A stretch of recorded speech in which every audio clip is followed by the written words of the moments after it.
The iPad Pro was probably one of the most well-received products of the last couple of years. It dominated the market with almost 70% of all tablets sold worldwide being iPads. But does it live up to the hype? We'll find out in this video.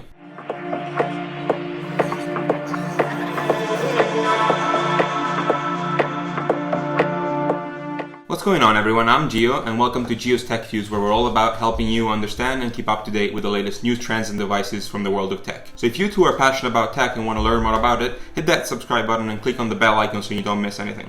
Before jumping into the video, I just wanted to mention that Apple recently upgraded the iPad Pro with some small incremental upgrades to some features. What I have here is a 2018 11-inch iPad Pro, but in this review I will focus on the characteristics which are shared between the two models, which are the vast majority, so stick around even if you are considering purchasing a 2020 iPad Pro.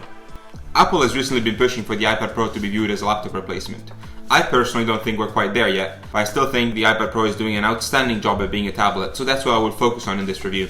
However, if you want to hear my thoughts on the iPad Pro as a laptop replacement, keep an eye out for my video on this particular topic, which will be coming out soon. The iPad Pro definitely made an impact for its new design. It was a complete redesign compared to its predecessors. Personally, I love it. I think they made an outstanding job at redesigning the iPad for a more modern look. It has sharp edges, it's a very boxy design, which reminds me of the iPhone 5 and 5S and SE. The new design also came with a new form factor, 11 inches, which I personally love. I think it's the best form factor for the iPad. The 12.9 is too cumbersome for me, especially for the use I make of it. The iPad Pro is also extremely thin and light. It's about 6mm in thickness and only half a kilogram in weight, which makes it extremely portable and easy to hold on for long periods of time. This also makes the device, again, extremely good looking. However, I do think it makes an impact on its durability. I personally wouldn't trust bringing the device around without a case. That's why I always have a case on. It does add a little bit of thickness, but I think it's worth it to protect the device. The aluminum build makes it very sturdy and there is no flex in the chassis. However, there have been reports of tablets bending in backpacks and other situations, so I always play it safe and use a case. I will be reviewing the one I'm currently using, which is from Otterbox, and I will be putting the review up here somewhere when it's out, and the links are in the description below to that and to some other cases if you want to purchase one. One of the features that makes this iPad Pro so stunning is its incredibly high screen-to-body ratio and the very thin bezels. Thanks to the very large screen, Apple managed to include all the Face ID sensors inside the bezels while maintaining this futuristic design. Because of the symmetric design, they had to also re-engineer Face ID so that it works in all directions, which it does perfectly. Speaking of Face ID, I personally don't mind it at all. I think it works perfectly and it's very convenient when holding the tablet and making a purchase or trying to unlock it, and you just look at it and it opens perfectly. It does sometimes have trouble and need a few tries to get it right. It can be annoying when the iPad is lying flat on the table, having to lean over to use the Face Unlock feature, and even more if you're writing with the Apple Pencil and your arm is covering the Face ID, so you have to move your arm and lean over before you can use the Face Unlock feature. But it's still something you can deal with without too many problems. Still, it's a small price to pay for this amazing design. However, I do wish Apple could make Face ID a little bit better at detecting faces at an incline.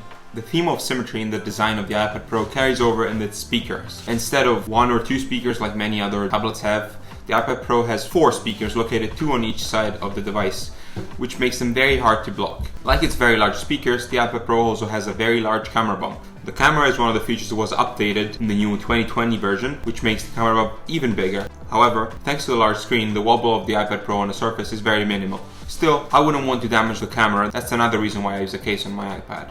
Another massive improvement to the design of the iPad Pro was the inclusion of a USB-C port instead of Lightning. This makes it possible for the iPad Pro to be used with a host of accessories and with the new updates to iPadOS, even external memory. This is obviously very important if you want to use your iPad as a laptop replacement, and one of the pros of doing so. I'll be talking more about that in my video about the iPad Pro 2020 and its use as a laptop replacement. Together with the new design came an upgrade to the Apple Pencil situation, which definitely had problems with the charging through Lightning and it sticking out like it used to do, and people losing the cover for the Lightning port on the Apple Pencil. Speaking of the Apple Pencil, for me that was one of the main reasons why I purchased the iPad Pro, so that I could use less paper and just take my notes for university and all other purposes directly on the iPad. Although overall I love the Apple Pencil and I think it's a great tool, I've been using it a lot recently, I will be reviewing it in more detail and dropping a link up here once the review is out, so keep an eye out for that. Like with the cases I mentioned before, I'll be dropping a link to the Apple Pencil and anything else I mentioned in this video down below, so check out the description. As with many other devices, one of the reasons why the iPad was so well received was its display. The iPad Pro's 120Hz ProMotion display, it's super smooth and makes the iPad feel even quicker and snappier than it would otherwise. Although the high refresh rate makes the experience of using the iPad Pro more enjoyable, I do not find myself missing it when I switch back to the 60Hz display on my iPhone 11 or MacBook Pro. Granted that the use I make of my iPhone 11 is not the same as my iPad Pro, I do not think that a 120Hz display is an absolute necessity for any device you're buying in 2020. Still, if you can, do purchase a device with a higher refresh rate display, as this is the future of displays in the mobile industry and they will future-proof your device. The display also gets very bright. It is a very glossy display, which means that reflections can be sometimes a problem, especially in highlight environments. And I do wish we had a little bit extra brightness, because when using it in highlight environments like outside, you can be struggling to see the darker images. Overall, it is a great looking device. It's very colorful but accurate.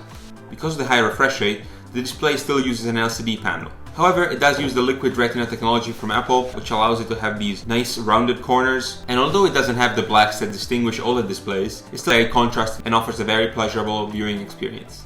The iPad Pro, like any other Apple device, comes with a display which has a lot of other features in addition to being a great, colorful, accurate display. For example, the iPad Pro's display comes with both True Tone and Night Shifts features, which I personally like. Although many people in the industry don't like True Tone, I personally enjoy the slight differences between the color profiles of the display depending on the light you're in. Lastly, the viewing angles of the display are also great, which makes for a great viewing experience if you're sharing the display or you're using it to make a presentation or anything else that requires more people to look at it from different angles. As you probably know, good video is nothing without good audio. And in this area too, the iPad Pro doesn't disappoint. As I said before, it comes with 4 speakers which provide great, loud, clear stereo sound with a good amount of instrument separation and voice separation.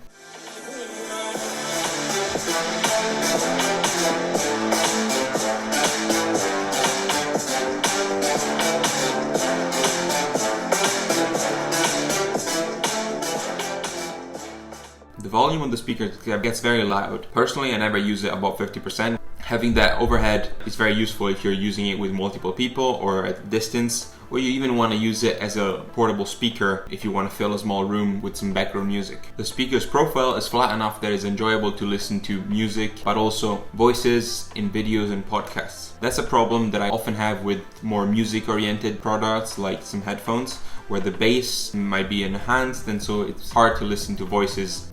And this is one of the areas where the iPad Pro shines, which is content consumption. With a great sounding speakers and great looking display and a great design, it makes for an excellent experience.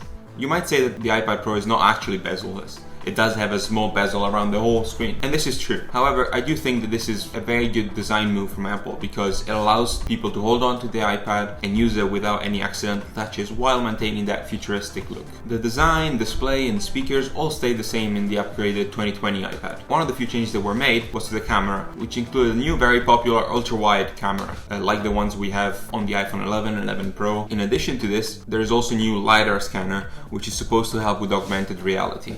The camera on the iPad Pro was already very good in the 2018 model, like it was in the iPhone XR, and like with any new upgrade, the new camera is even better.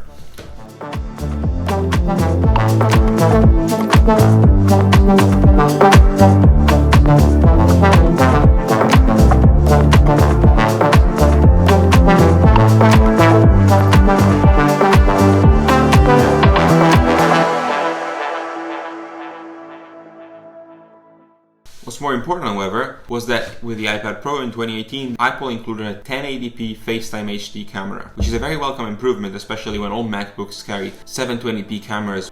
The 1080p front-facing camera, together with the various microphones located around the iPad Pro, make for a very good calling experience when you're using services like Skype or Google Hangouts or FaceTime. Alright, so this is how the front-facing camera looks and sounds. So just a little test for you. Let me know in the comments below if you think this sounds good or looks good. Okay, so it looks good, it sounds good, but what about performance? How does it actually work in the real world? My iPad Pro from 2018 carries an A12X Bionic chip, which has never let me down. And this will be even more true with the new and upgraded A12Z Bionic, which is the 2020 iPad Pro. These chips do great on benchmarks and perform even better than some of Apple's own laptops. This gives you great performance in daily life, makes the iPad Pro feel really snappy, and gives you great headroom for future updates. Overall, the iPad Pro can pretty much handle anything you can throw at it. It is great for gaming, it can handle any game, all the way from basic games like Candy Crush, all the way up to Call of Duty and other more graphic intensive games without any problems. And the 120Hz display in these games comes very handy and makes for a great gaming experience. This is especially true, I think, in the smaller form factor, which is easier to hold and easier to play with. Reloading! Hunter-killer drone on standby.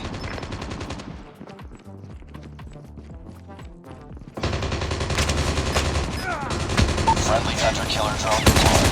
Hunter-killer drone Reloading! deployed. Cover me! Reloading! Cover me!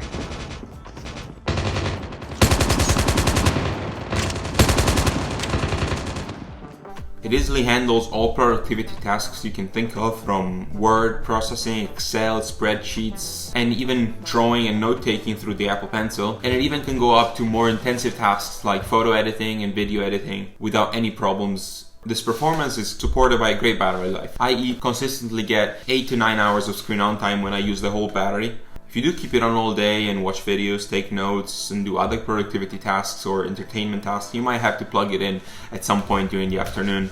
But otherwise, usually during most days when you don't use it constantly, it will easily reach the end of the day. An interesting feature which came with the new iPad Pro was the ability to charge another device using the iPad Pro's own battery by reverse charging from the USB-C port to Lightning or micro USB. This is great when you're carrying more than one device like an iPhone and an iPad. And if you are out of battery with your iPhone, you can easily plug it in and charge it with the iPad Pro. You do need a USB-C to Lightning cable, which you will need to buy separately.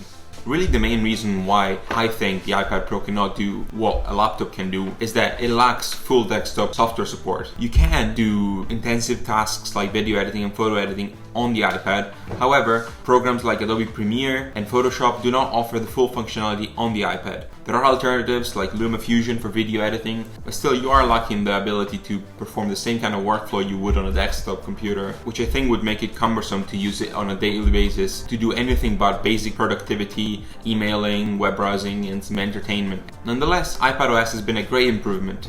It has added a ton of features which allow for a better workflow and to use the iPad more like a laptop. I will be making a video about iPadOS and its best features soon, so keep an eye out for that, and I'll put it up in the cards at some point when it comes out. Still, as said at the beginning of the video, I don't think we're quite there yet. If you want to learn why I think that the iPad is not quite there yet as being a laptop replacement, check out this video. But what do you think? Leave a comment down below and let me know if you think the laptop is up to being a laptop replacement and whether you're using it as a laptop replacement right now. If you are using your iPad Pro as a laptop replacement and want to check out some accessories that you can use to make your experience better, check out this video. And remember to subscribe and hit the bell icon so you don't miss any of the videos I mentioned. Until next time, I'll see you later.